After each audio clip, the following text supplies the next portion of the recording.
네, 서부전선 유승수 변호사 모시겠습니다. 변호사님 어서 오세요. 안녕하십니까. 예, 연일 김영현 장관 변호 때문에 또 굉장히 바쁘신 것 같아요. 일주일에 지금 재판을 몇 번 받고 있습니까? 이번 주만 원래 이제 3번이 예정돼 있었는데 네. 이번 주가 다 취소가 됐습니다. 네. 그 취소가 된 이유는 특검에서 이제 뭐 무인기가 뭐 일반이적이다 이런 말도 안 되는 소리로 서둘러서 이제 구속을 네. 위해서 기소를 한 뒤에 기록 복사를 안 해주는 거예요. 어허. 네. 그래서 저희가 기록을 못 봤는데 증인신문을 하라는 건 말이 안 되지 않습니까? 그래가지고 이번 주 일정은 다 취소가 됐고 다음 주부터 일주일에 4번. 네 번이요? 네. 그리고 일주일에 4번인데 각 하루는 이제 그동안 다른 재판도 진행됐던 것처럼 네. 하루 종일입니다 이게. 어허. 그래서 4번을 하루 종일 하면은 변호인은 둘째치고 이 당사자인 피고인이신 이제 뭐 장관님이나 윤 대통령께서 이 변호인을 접견하고 무슨 소송을 준비할 시간도 없는데 그렇게 보통 이른바 형사사건의 경우에는 재판기일이 2주에 한 번씩 잡히는 게 통상적인 것 같아요. 보통 한 달에 한 번이죠. 한 달에 한 번. 네, 한 달에 한 번, 3주에 한 번. 그렇게 잡히잖아요. 네네. 근데 지난번에 박근혜 대통령 재판을 일주일에 4번 했어요. 근데 이게 재판이라고 하는 게 이제 법정에서 하루 종일 뭐 공방을 벌이잖아요. 네네. 그리고 끝나고 나면 그 다음날 변호사랑 만나서 어제 재판에서 있었던 문제들을 다시 점검도 하고 또 내부에서 좀 확인도 하고 이러고 나서 그 다음 재판을 준비하는 거 아니에요. 맞습니다. 근데 지금 그 시간이 없다는 거 아닙니까? 그래서 이제 저희가 준비할 시간이 없다. 예. 이렇게 얘기를 하면은 황당한 얘기를 하더라고요, 재판부에서. 예. 다른 재판에 치고 들어올까봐 미리 잡아놨다는 거예요. 그러니까, 그러면, 이제 장관님은 그나마 좀 덜한데요. 윤 대통령 입장에서는 예. 이걸 빼도 다른 재판을 또 넣겠다는 것밖에 안 돼서, 이제 뭐 어떻게 하자는 건지 모르겠고, 그리고 더더욱 문제는 지금 박사님 말씀하신 것처럼 재판이라는 게 한 번 하면은 정리가 돼서 네. 뭐 변호인은 그래 알아서 한다 치죠, 그러면. 법원도 마찬가지로 조서가 정리가 돼야 됩니다. 직원들도 알아야지. 예. 어느 정도 정리가 돼야 맞습니다. 그 다음 단계로 가지. 그럼 법원에서 증인신문을 했다 하면은 어떤 녹취서 정리가 되고 뭐 예. 이런 것들이 신문조서로 다 정리가 돼서 기록이 나오면 그걸 보고 다음 재판을 저희가 준비를 하는 건데 예. 이게 지금 사실 직위원 재판부 할 때도 네. 나중에 워낙 급하게 막 저걸 하다 보니까는 예.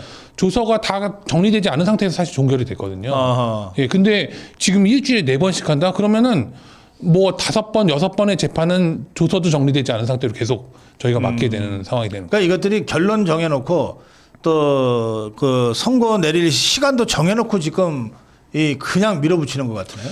그래서 계속 이제 재판부에서 하는 얘기가 특검법상 이제 6개월 안에 예. 이제 뭐 재판을 하도록 되어 있다. 예.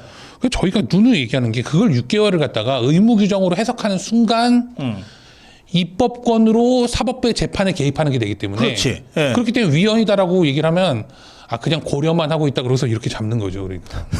참네, 정말. 저희가 뭐 적절하게 아이고. 좀 싸워 나가도록 하겠습니다. 알겠습니다. 예. 자, 이 정치 현안 관련해서도 좀 몇 가지 제가 질문을 드려야 되겠는데 우선 재판 관련으로 이 한덕수유가 1심에서 23년이 나왔습니다. 그러니까 이게 이른바 내란 사건이라고 하면은 내란의 몸통에 해당되는 부분이 윤석열 대통령과 김영현 장관일 텐데 그러면 한덕수 총리는 뭐 아무리 총리라 하더라도 이른바 이 사건에서는 격가지잖아요. 맞습니다. 또 지난번에 나온 공무집행 특수공무집행 방해도 이게 격가지잖아요. 맞습니다. 이런 것들을 먼저 내란이라고 딱 때려놓고 몸통으로 간다는 거 아닙니까? 맞습니다. 이거는 지금 저희가 볼 때는 예. 뭐 이런 판결을 했기 때문에 이제 가장 핵심이 되는 재판인 내란 재판 네. 여기에 영향을 줄까라는 건 사실 의문이 있습니다. 아하, 이제. 예. 그러나 이제 그러면 뭐냐 이거는 도대체 이렇게 지금 내란 재판이 끝나지도 않았는데 예. 내란이 되네 안 되네 막 그냥 딴 데서 그냥 북치고 장구치고 하고 있는 이 상황은 뭐냐라고 봤을 때는 네. 전체적으로 놓고 봤을 때는 2심을 고려한 포석이다 이렇게 아하. 보는 거죠. 2심으로 가게 되면은 지금 현재는 어떤 특별재판부에서 뭐 특별재판부 위헌적인 재판부죠.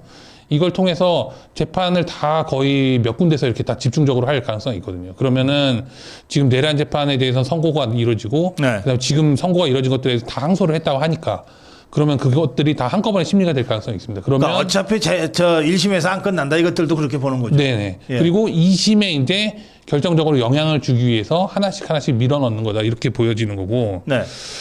사실은 지금 말씀하신 것처럼 한덕수 총리는 곁가지 정도가 아니라 네. 그냥 곁에 있었습니다. 그냥. 예, 그러니까 가지도 아니야? 가지도 아니에요, 사실은. 그러니까 격가지 옆에 붙어있던 이파리야. 그런데 이제 그럼 한덕수 23년이에요. 예. 23년에 30년이 최대인데 사실 네. 유기징역으로는 그러면 뭐냐는 거죠. 이 한덕수는 왜 이렇게 됐느냐. 그 저희가 볼 때는 한덕수 이 사람이 지금 본인이 하도 머리를 굴리다 보니까 이렇게 된 게 아니냐. 아하. 물론 뭐 이진관이라는 사람이 정말로 본인의 편향된 판결을 하겠다고 공언하는 상황인 건 알겠는데 그러한 재판을 바로잡기 위해서 어떤 움직임이라도 했어야 되는 건데 아하. 본인이 한 거는 어떠한 전략이라는 것이 바로 결국에는 뭐 무슨 얘기했습니까? 사실 이 사람이 윤석열 대통령께서는 국무회의를 안 하려고 했는데 본인이 나서서 한 거다. 그러니까 이진관이 뭐라 그럽니까? 이진관이 나서지 말고 안 했어야지 얘기를 하는 거예요. 아니 근데 국무회의 의장은 대통령이지 총리가 아닙니다. 그리고 총리가 자꾸 나서서 뭘 했다 그러면 본인이 그러니까 저희가 결과적으로 지금 한덕수의 어떠한 전략이나 이런 것들을 봤을 때는 우리가 그래서 정말로 이게 죄가 될 수 없는데 정말 창조적으로 자폭했다. 이렇게 얘기를 하는 거죠. 예. 내란 방조나 내란 주요 임무 종사 이른바 이거 수준인데 자기가 주범이라고 지금 자폭한 거랑 똑같다. 자기가 알고 막았다 이건데 그러면은 똑바로 막았어야지 이렇게 된 거죠. 아니 그러니까 근데 실제로 객관적인 진실은 뭐냐? 예.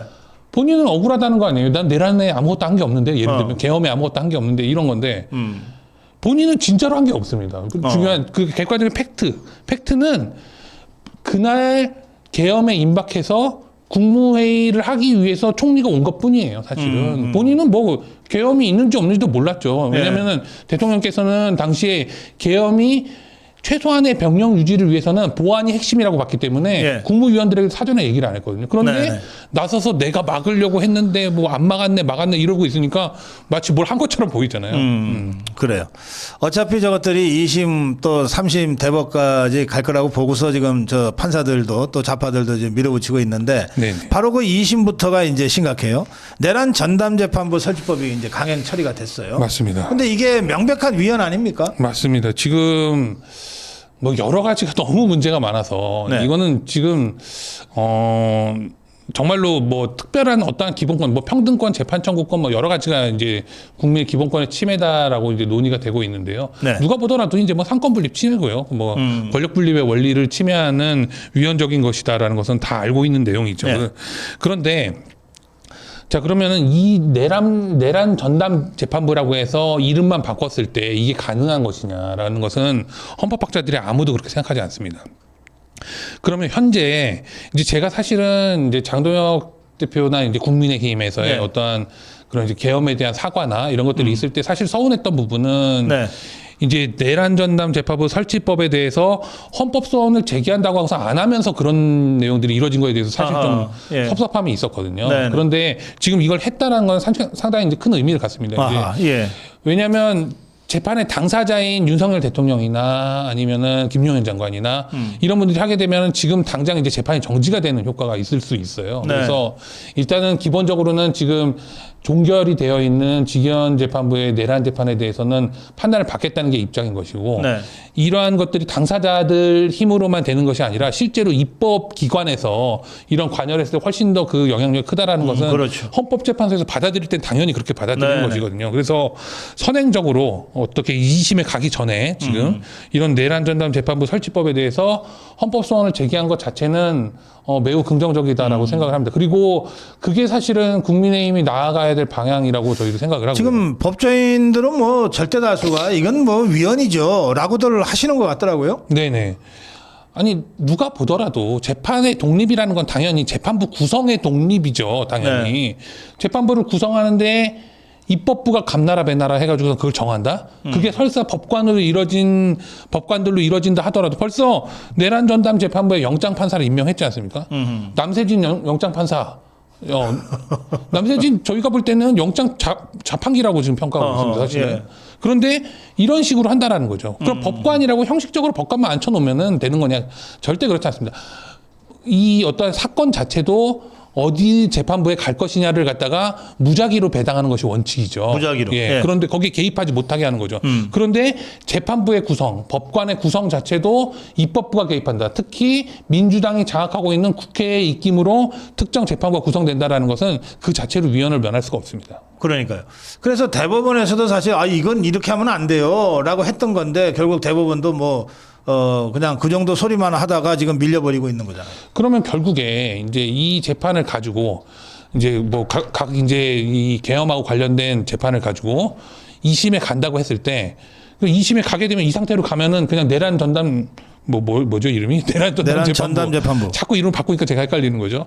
이 재판부가 이 재판을 담당했을 때 저희가 위헌법률 심판 제청 신청이라는 걸 해도 네. 안 받아줄 가능성이 있는 거예요. 어허, 예. 그런데 국민의힘이 먼저 헌법소원을 제기하면 효과가 있다. 예, 이렇게 저희는 보는 겁니다. 알겠습니다. 그리고 또 하나가 이제 그 국민의힘에서 이제 권한쟁의 심판을 청구했지 않습니까? 예. 그래서 지금 내란 전담 재판부 특별법과 같이 이제 국회의원들의 심의 의결권을 침해했다. 기습상정하고 뭐 필리버스터인데 못하게 하고 막 별짓 다 했잖아요. 우원식이와. 그러니까 이거에 대해서 헌법소원 제기했는데 그 권한쟁의 심판을 제기했는데 이것도 상당한 의미를 갖습니다. 왜냐하면 이진관이 지금 그리고 또 윤석열 대통령에 대해서도 마찬가지고요. 백대현이 국무위원들의 심의 의결권을 침해했다는 거. 심의 의결도 아니죠. 그거는 심의권. 심의권. 의결권도 없어. 예. 심의권. 그 23년이에요. 23년. 그게 23년입니다. 의결권. 우원식 23년이라고요. 우원식이 한 행위가 23년짜리다. 이진관의 말에 따르면. 그거는 여기는 의결권까지 침해했으니까 더 세겠네. 맞습니다. 국회의원 그 한두 명이 아니잖아요. 이거는 뭐 피할 수 없는 범죄다. 이걸 갖다가 판단받기 위해서 저는 사실은 이 판단 무슨 징역형이 나오냐 이거보다도 사실은 이런 사법부의 모순, 네. 헌법재판의 법리하고의 모순을 정확하게 지적하기 위한 적절한 권한쟁의 심판 제기다 이렇게 봅니다. 예. 알겠습니다. 자, 현안과 관련된 질문도 몇 가지 좀 드리겠습니다. 결국 이혜훈이가 장관실로 가려다가 이제 감옥으로 가게 생겼네요. 이혜훈을 보면 제가 누가 얘기를 했는데 예. 이혜훈을 보면 그 생김새가 누구 닮았는지 아십니까? 저도 그 얘기 듣고 깜짝 놀랐어요. 예. 박찬대를 닮았더라고요. 박찬대. 그 눈 동그란 게. 아니, 나중에 한번 제가 사진을 들고 오겠습니다. 이 지금 하는 짓이 비슷해가지고. 그런데 지금 사법적 처리가 불가피하다는 부분이, 제가 볼 때는 이혜훈한테 지금 막 뉴스로 나오는 것처럼, 이혜훈한테 사법적 처리도 그렇게 두렵지 않을 거예요, 아마. 제일 두려운 거는 아파트 날아가는 거. 그래서 지금 언론에서도 그걸 지금 집중 부각하고 있더라고요. 무슨 수사를 받아서 뭐 선상에 오를 거다. 뭐 이런 거는 또 예전에 그 정치 자금으로 문제됐을 때도 잘 빠져나가더라고요, 보니까. 예, 그런데 아파트는 부정청약하면 취소가 되거든요. 그렇죠. 예, 일단 취소가 되죠. 맞습니다. 그래서 감옥 가는 건 그 다음이고. 감옥 가는 거는 이제 3년 3천만 원인데 이제 그 중에서 뭐가 나오겠지만 그런데 문제는 형사적으로 처벌을 받는 것뿐만 아니라 이 사법상의 계약 자체가 이제 효력이 없어지기 때문에 지금 이게 지금 어떻게 되는 거냐. 지금 다들 초미에 관심사는 오히려 이혜훈의 인생보다는 이혜훈의 아파트에 지금 다 모아지고 있는 상황이죠. 예.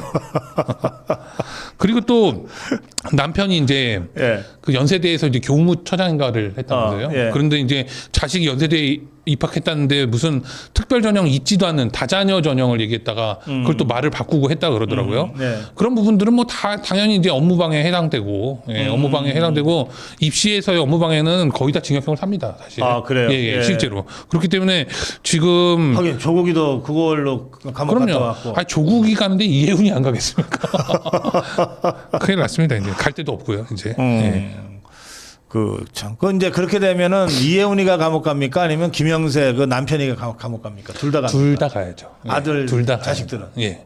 자식들은 뭐 자식까지 하는 건 좀 그렇지 않느냐. 뭐 이런 얘기를 할 수 있어요. 뭐 대한민국 검찰이 좀 비겁해가지고 예, 그렇게 할 수는 있겠지만 기본적으로 이제 남편이 사실은 신분범이잖아요. 그러니까 이제 그 신분이 있잖아요. 그런 범행을 할 수 있는. 아하. 근데 거기에 이제 뭐 부부로서 가담한 것이기 때문에 공범의 역할이 충분히 인정된다고 봅니다. 예. 이 둘이는 감옥도 같이 가야 될 것 같더라고. 뭐 영종도 땅 투기도 뭘 같이 해. 뭐 로또 그 청약 받았다고 하는 그 위장 미혼도 그 같이 한 거 아니에요? 야, 이게 그러니까 참 정말 원래는 그나마 이제 무슨 어떤 식의 관행이 있었죠. 네. 부부를 한꺼번에 구속하지 않는다거나 뭐 그런 이런 관행이 게, 좀 예. 있었어요. 그런데 그래서 사실은 좌파들은 다 혜택을 받거든요. 그런데 이번에 그냥 대통령을 갖다가 우리 윤석열 대통령을 갖다가 그냥 무턱대고 그냥 막 그냥 몰이했습니다.